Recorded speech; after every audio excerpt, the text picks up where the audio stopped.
Hi, my name is Matt Mossiel, and I'm the owner of Mossiel Wealth Management, an independent, fiduciary, fee-only, and veteran-owned financial planning firm. I've been getting asked a lot of questions about the possibility of a recession, and there's some alarming trends out there.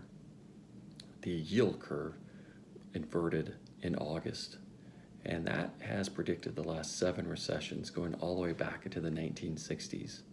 Typically, after the yield curve inverts, on average about 14 months is our next recession. The manufacturing activity hit recently an all-time low going all the way back to 2009. The RV industry, which has predicted the last 2 recessions, their sales are down about 20%. And the price of copper has been falling.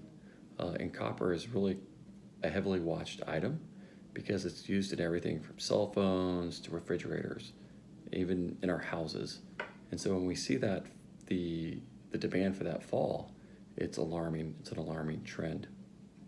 So with that, getting these questions about the possibility of recession and seeing some indicators that are kind of alarming, I thought I'd put together some tips on how to plan for a recession if you are concerned.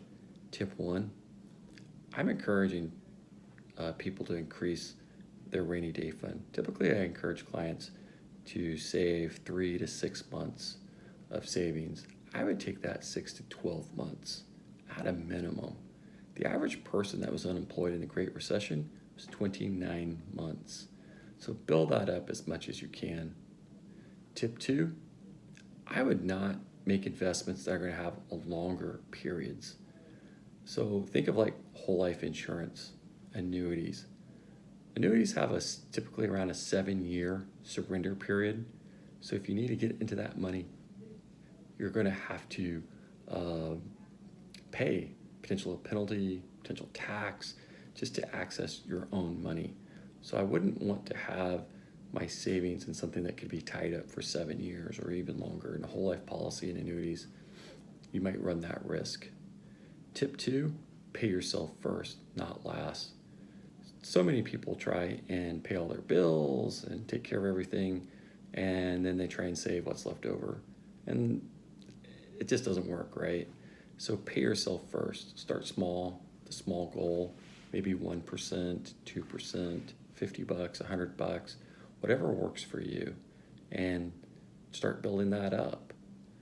Tip 4, pay off your debts or refinance your debts as interest rates are expected to continue to fall.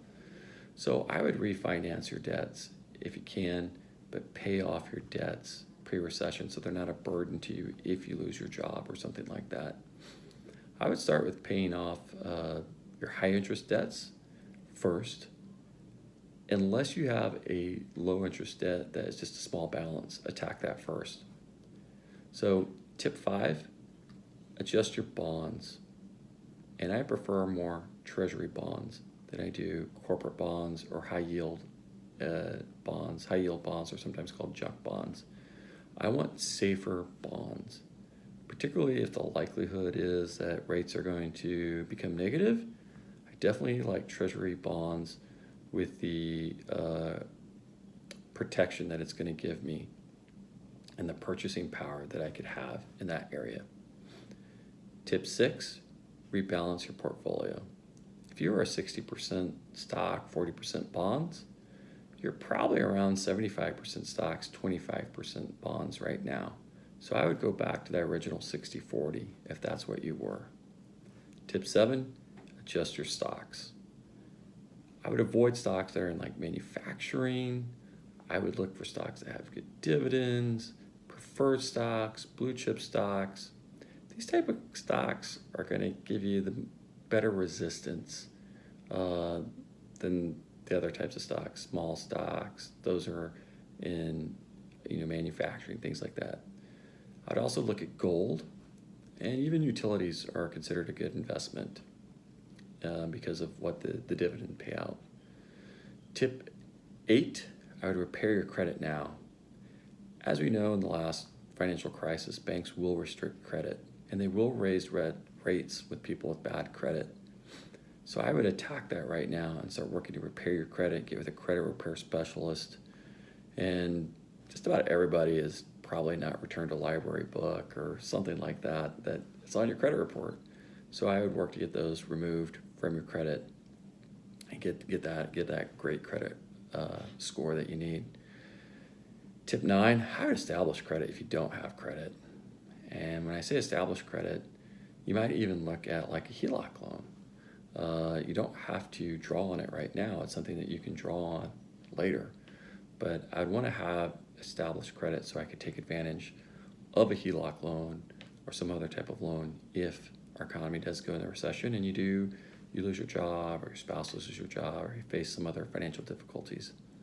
Tip 10, we're living in the gig economy right now. So establish a side hustle. We all have something that we're passionate about, something that we like doing. So look to make that into an income opportunity for you. So I'm Matt Maciel, and those are my tips on how to prepare for a recession and how you can make sure that you are ready to go if one does hit. So thank you. You can check out my website, www.maciel, MACIEL, wealthmanagement.com. Thank you.